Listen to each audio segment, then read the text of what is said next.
Assalamualaikum warahmatullahi wabarakatuh. Salam budaya, rahayu bagi kita semua saudara senusantara. Lusuan kali ini kita akan mendatangi tempat tinggal dari manusia berekor atau orang bunian. Mungkin para penonton video ini pernah mendengar mengenai adanya manusia berekor atau orang bunian ini, namun kebanyakan mereka tidak tahu mengenai fakta yang ada dari manusia berekor tersebut. Kami yakin para penonton video ini belum pernah melihat secara langsung mengenai sosok manusia berekor atau yang kita kenal dengan orang bunian ini.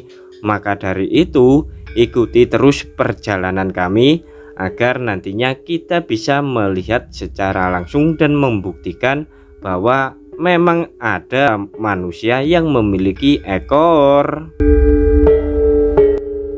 Awalnya kami sempat tak mempercayai tentang adanya manusia berekor atau orang bunian ini. Namun berdasarkan informasi yang kami dapat melalui video ataupun foto yang kami ketahui dari narasumber yang kami temui, ternyata memang betul adanya. Maka dari itu, perjalanan kali ini kami ingin membuktikannya dan menuju ke lokasi tempat tinggal manusia berekor tersebut.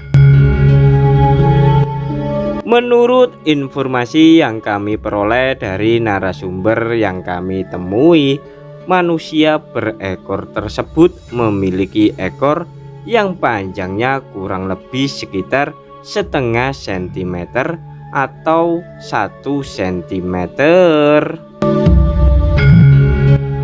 Menurut informasi yang kami dapatkan, manusia berekor yang akan kita temui ini jarang sekali berinteraksi dengan manusia-manusia yang lainnya, terutama kalangan-kalangan petani yang ada di sekitar sini ya.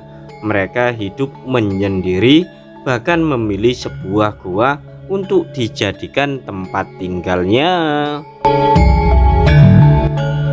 Untuk memenuhi kebutuhan sehari-hari, manusia berekor yang akan kita temui ini lebih suka berburu hewan-hewan yang berada di hutan, serta mereka juga bercocok tanam di area tempat tinggalnya, khususnya gua tersebut yang berada di pegunungan.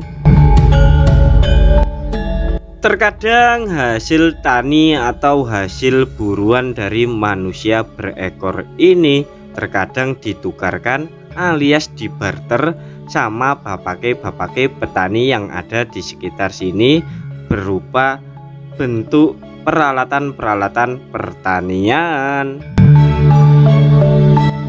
Sebenarnya keberadaan manusia berekor ini sudah diketahui sejak zaman dahulu, bahkan sejak zaman sebelum kerajaan Majapahit, dan kerajaan Majapahit itu sendiri juga sudah pernah memperdayakan manusia-manusia berekor ini untuk pembuatan bangunan-bangunan candi atau bangunan-bangunan istana kerajaan.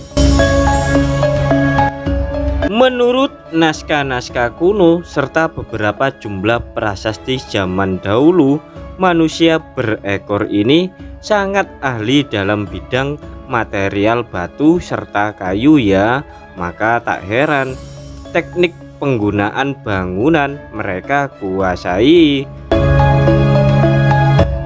Selain itu, manusia berekor yang akan kita kunjungi ini dan kita akan temui ini juga ahli dalam ilmu kanuragan, mengingat ekor mereka itu merupakan pusat energi supranatural, yakni ular Kundalini.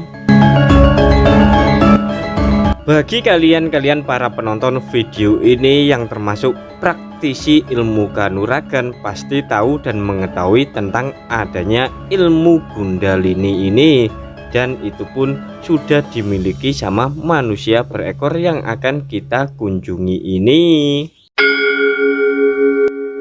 Maka tak heran manusia berekor ini zaman dahulu digunakan sama Majapahit untuk dijadikan dan direkrut menjadi prajurit-prajurit yang tangguh serta sakti dalam menghadapi orang Kalimantan. Namun sayangnya manusia berekor ini mengalami genosida sama kerajaan Majapahit setelah mereka mampu menaklukkan orang-orang Kalimantan, dan akhirnya sisa-sisa dari manusia berekor ini lebih memilih hidup di gunung ataupun di hutan-hutan yang jauh dari manusia-manusia yang lainnya. Setelah orang-orang Majapahit mengetahui rahasia kesaktian dari manusia berekor dan mereka pelajari, ya seperti itulah, habis manis sepah dibuang. Maka orang-orang manusia berekor ini ditinggalkan begitu saja, bahkan mengalami diskriminatif.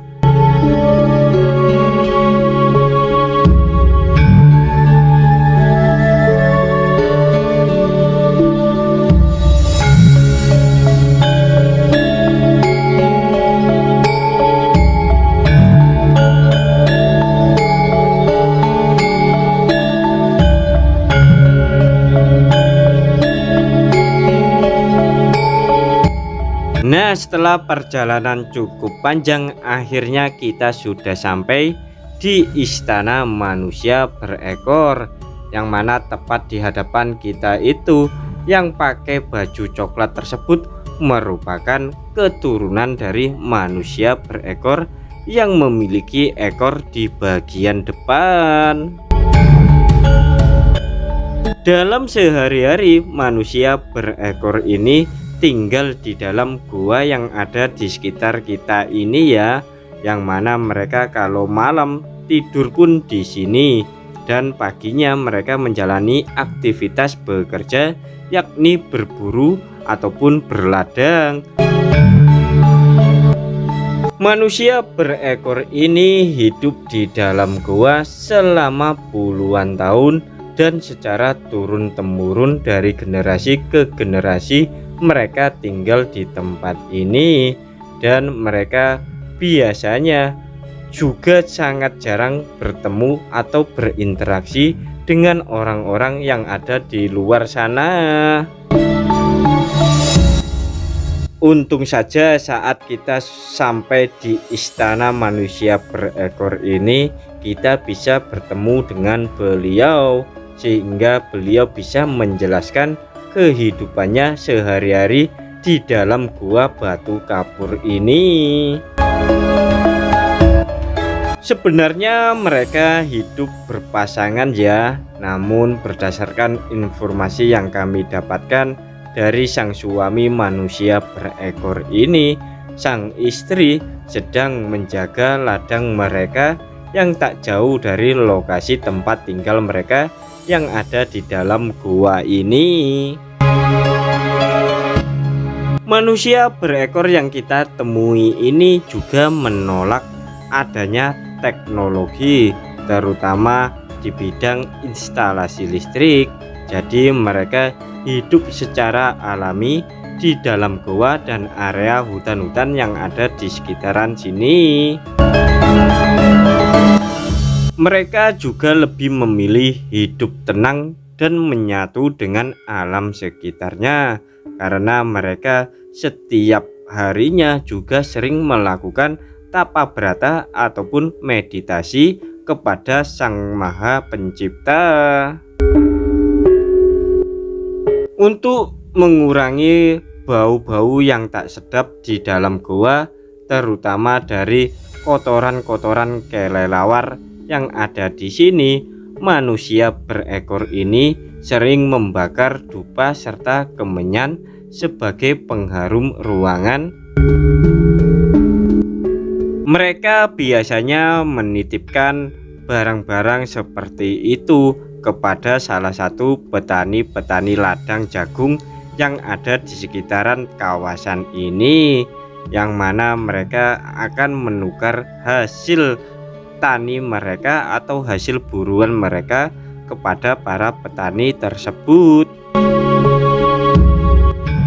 Lanjut, di hadapan kita itu ada sebuah batu yang menyerupai bentuk pocong ya, yang mana batu tersebut memang dikeramatkan sama manusia berekor ini.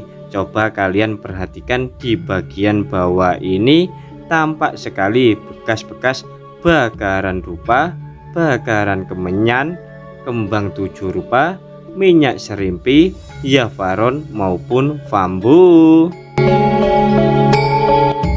Manusia berekor yang tinggal di dalam gua ini juga sering mendapatkan barang-barang kebutuhan pokok dari orang-orang yang sengaja datang ke lokasi ini untuk menjalani ilmu kanuragan. Terutama mereka biasanya membawa gula, kopi, garam, serta beras ya, untuk ditukar kepada manusia berekor ini.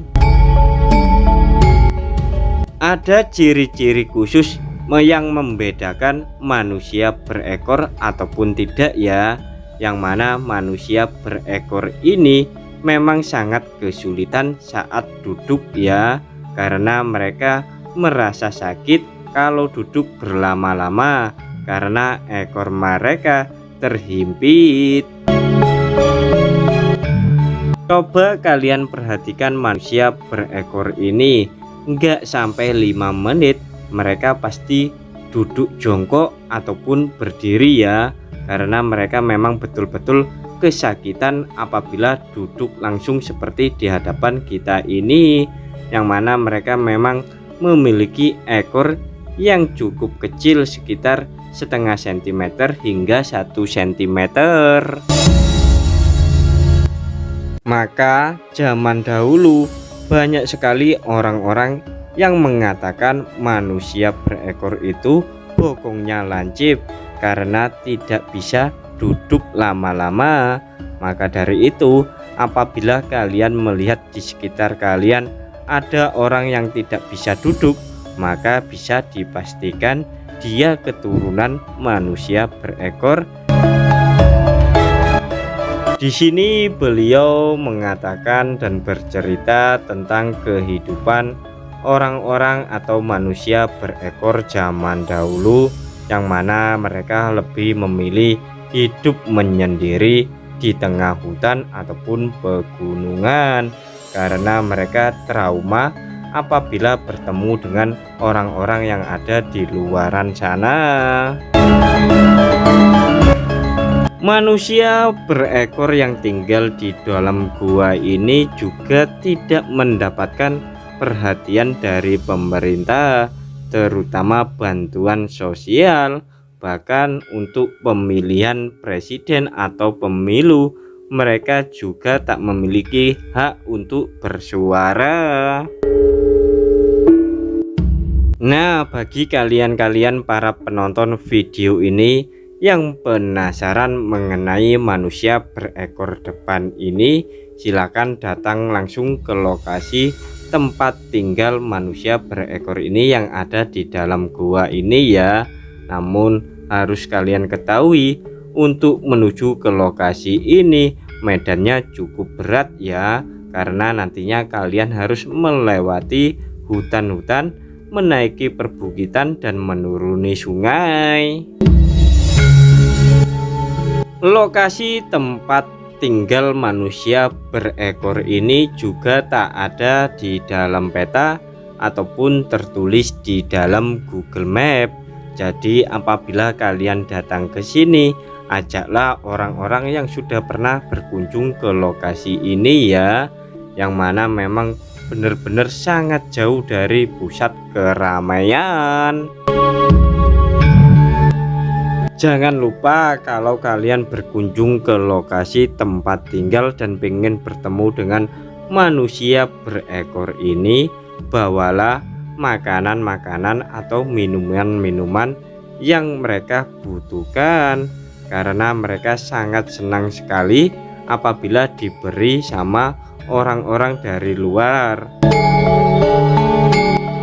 Kebanyakan orang-orang yang berkunjung ke lokasi dan bertemu dengan manusia berekor ini, mereka umumnya ingin mendalami ilmu kanuragan yang dimiliki sama manusia berekor ini, yang mana sudah banyak orang-orang yang memiliki ilmu-ilmu warisan dari manusia berekor ini. Menurut informasi dari manusia berekor depan ini, ruangan gua ini digunakan untuk menyambut para tamu-tamu yang berkunjung di lokasi ini. Maka tak heran di hadapan kita ini ada sebuah tikar ya. Dan untuk proses masak-memasak ada di ruangan gua yang lain. Disitulah dapur mereka.